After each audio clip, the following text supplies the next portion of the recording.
Welcome to our channel. Today we how to disable Webex meeting lead alerts in Salesforce, detailed guide step by step clearly. To disable Webex meeting lead alerts in Salesforce, start by logging into your Salesforce account. Navigate to the Setup menu, which is usually found in the upper right corner of the screen. In the Setup search bar, type Webex to locate the Webex settings. Click on the Webex settings option from the search results. Within the Webex settings page, scroll to find the meeting alerts section. Look for the option to enable or disable meeting lead alerts. Toggle the setting to off to disable the alerts. After making this change, ensure you click the Save button at the bottom of the page to apply your settings.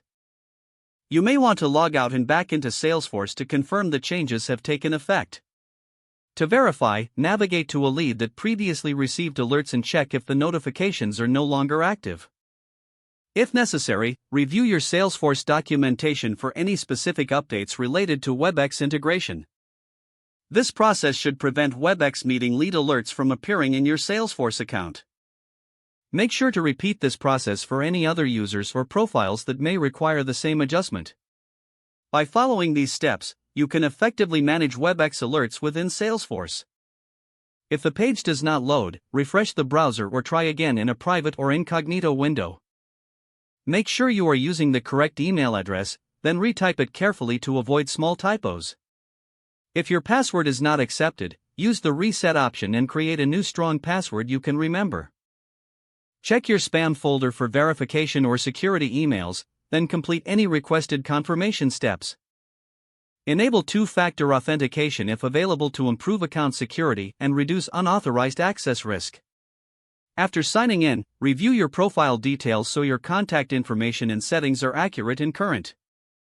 If you see an error message, note it down and try again after restarting your device and internet connection. Log out when you finish, especially on shared devices, to keep your account and payment information secure. If the page does not load, refresh the browser or try again in a private or incognito window.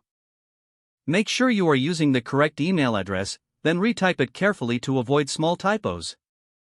If your password is not accepted, use the reset option and create a new strong password you can remember. Check your spam folder for verification or security emails, then complete any requested confirmation steps. Enable two-factor authentication if available to improve account security and reduce unauthorized access risk. After signing in, review your profile details so your contact information and settings are accurate and current. Don't forget to like this video and subscribe to our channel for more step-by-step tech guides.